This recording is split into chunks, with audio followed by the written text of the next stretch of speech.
دوستو، بین الاقوامی سفارتی اور سیاسی حلقوں میں یہ عنوان اور موضوع زیر بحث رہتا ہے کہ چین نے بیلٹ اینڈ روڈ نظریہ کے تحت بنگلہ دیش، سری لنکا اور پاکستان میں جن منصوبوں کا آغاز کر رکھا ہے ان کے مذکورہ خطے میں جغرافیائی، تصویراتی، عسکری اور سیاسی اعتبار سے کیا اثرات مرتب ہوں گے۔ ان منصوبوں پر عمل درآمد کے نتیجے میں علاقائی معیشت، تجارت، نقل و حمل، زراعت و صنعت اور تعلیم سمیت دیگر کئی شعبوں میں ترقی کا راستہ ہموار ہوگا، جو بلا شبہ کروڑوں افراد کی زندگی میں خوشحالی کی ضمانت فراہم کرتا ہے۔ لیکن اس کے باوجود اس باب میں بعض خدشات کا اظہار بھی کیا جاتا ہے۔ اسلام آباد کے کاروباری، تجارتی اور خاص طور پر مالیاتی حلقوں میں اس خبر کا خوب چرچا ہے کہ پاکستان چین دوہرے ٹیکسوں کے خاتمے کے معاہدے میں حالیہ ترامیم میں چینی کمپنیوں کو شپنگ سروسز پر 100% ٹیکس کی چھوٹ دینے سے پاکستان اربوں ڈالر کی آمدن سے محروم ہو گیا ہے۔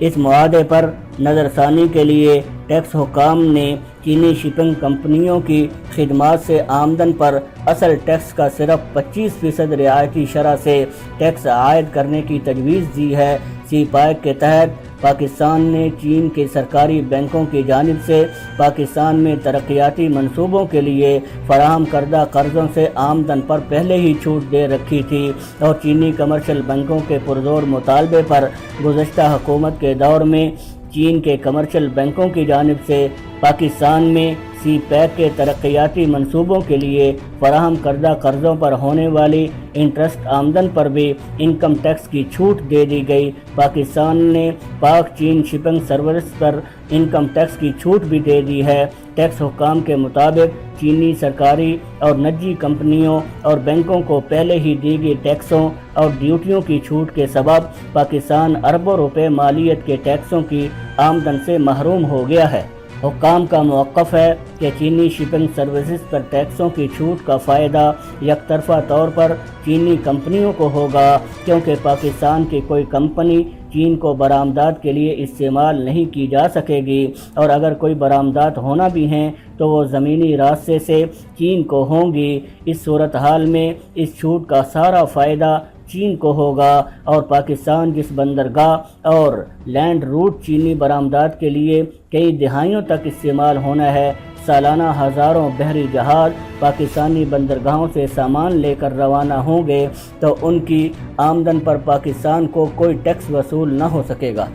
گزشتہ دنوں اسلام آباد میں council of Pakistan news paper ایسوسی ایشن اور پاکستان فیڈریشن آف کالمسٹ کے زیر اہتمام چینی سفارت خانے کے تعاون سے ایک سیمینار کا اہتمام کیا گیا، جس میں اسلام آباد کے علاوہ دیگر شہروں سے صحافیوں اور میڈیا ماہرین نے شرکت کی۔ اس موقع پر چین کے قائم مقام سفیر اور پاکستان میں سی پیک سے متعلقہ امور کے ڈپٹی چیف آف مشن لی جیان یاو نے خطاب کیا اور اس منصوبے سے متعلق استفسارات کا تفصیلی جواب دیا۔ اس سیشن میں چینی سفیر کی طرف سے پاکستان کو ایسٹ انڈیا کمپنی کی طرح کنٹرول کرنے، سی پیک منصوبہ جات میں بھاری سود پر قرضہ جات کی فراہمی، پاکستان میں ناقص کول پاور پلانٹ کی تعمیر، سی پیک پروجیکٹ پر چینی جیلوں میں قید افراد کے کام کرنے، سی پیک سے پاکستان میں صنعتی ترقی رک جانے، بلوچستان کو نظر انداز کرنے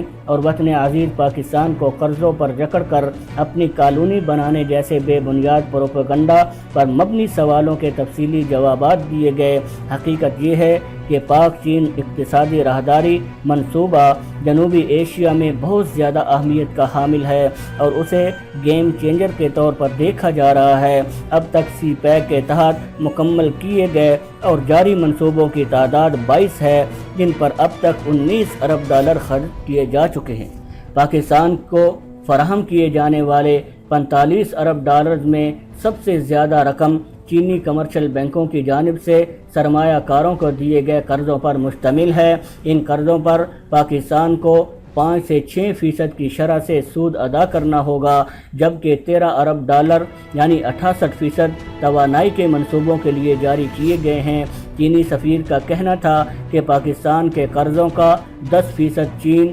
42% IMF اور دیگر بینکوں جبکہ 18% پیرس کلب کی جانب سے لیا گیا ہے۔ چین پاکستان کو گوادر ایکسپریس وے اور چین سے پاکستان تک آپٹیکل فائبر کیبل بچھانے کے منصوبوں کے لیے بلا سود قرضے دے گا، جبکہ امداد کے طور پر دیے گئے قرضوں کی واپسی کے لیے پاکستان پر کوئی دباؤ نہیں ہوگا۔ انہوں نے کہا کہ سرمایہ کاری، امداد، قرض اور ایکٹیویٹی کی شرح ہر منصوبوں کے لیے الگ الگ ہے، اس لیے شرح سود بنیادی طور پر کمرشل اور مالیاتی معاہدوں، منصوبوں کی مدت تکمیل اور معاہدے کے لاگو ہونے پر منحصر ہے۔ اب تک سی پیک کے 4 منصوبوں میں 34,900 مقامی افراد کو روزگار فراہم کیا گیا ہے۔ پاکستان میں کوئلے سے چلنے والے پلانٹس کے استعمال شدہ ہونے اور ان سے ماحولیاتی آلودگی پھیلنے کے خدشات کے حوالے سے لی جیان یاؤ نے کہا کہ دونوں پلانٹ نئے اور جدید ترین ہیں۔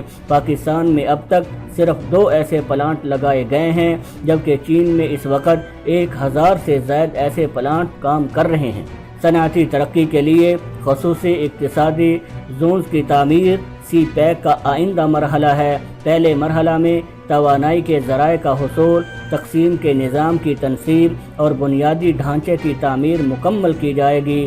لی جیان یاؤ نے اس عزم کا اظہار بھی کیا کہ اسلام آباد سے کراچی تک بلٹ ٹرین چلائی جائے گی۔ سیمینار سے اپنے خطاب کے دوران نگران وفاقی وزیر اطلاعات اور نشریات علی ظفر نے سی پیک کے لیے قانون سازی اور ریگولیٹری اتھارٹی کے قیام کی تجویز پیش کرتے ہوئے کہا کہ ایک ایسا مشترکہ فورم ہونا چاہیے جس میں تمام وفاقی اکائیوں کی نمائندگی ہو۔ سابق گورنر اسٹیٹ بینک ڈاکٹر عشرت حسین کا کہنا تھا کہ میڈیا سی پیک کے خلاف بین الاقوامی سطح پر جاری پروپیگنڈا مہم ختم کرنے کے لیے اپنا کردار ادا کرے۔ سی پیک منصوبہ سے پاکستان ترقی کے نئے دور میں داخل ہوگا۔ سچی بات تو یہ ہے کہ سی پیک منصوبے کے خلاف اٹھائے جانے والے اعتراضات اور شکایات کے ازالہ کے لیے عوام کو اس کی ضرورت اور اہمیت سے آگاہ کرنا بہت ضروری ہے۔ اس تاریخی منصوبہ کا جائزہ یہ حقیقت اجاگر کرتا ہے کہ پاکستان کو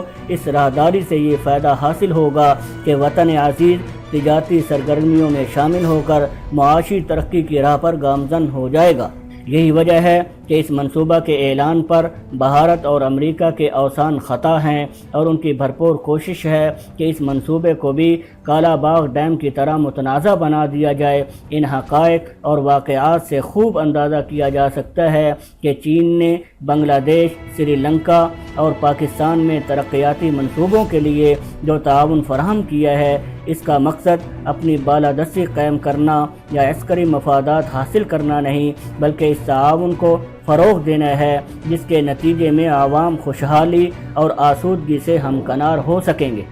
دوستو، امید کرتے ہیں کہ آج کی ویڈیو آپ کو ضرور پسند آئی ہوگی۔ دوستو، ویڈیو پسند آنے کی صورت میں لائک اور شیئر کرنا نہ بھولیے گا۔ اپنا بہت سا خیال رکھیے گا۔ مجھے اجازت دیں۔ اللہ حافظ۔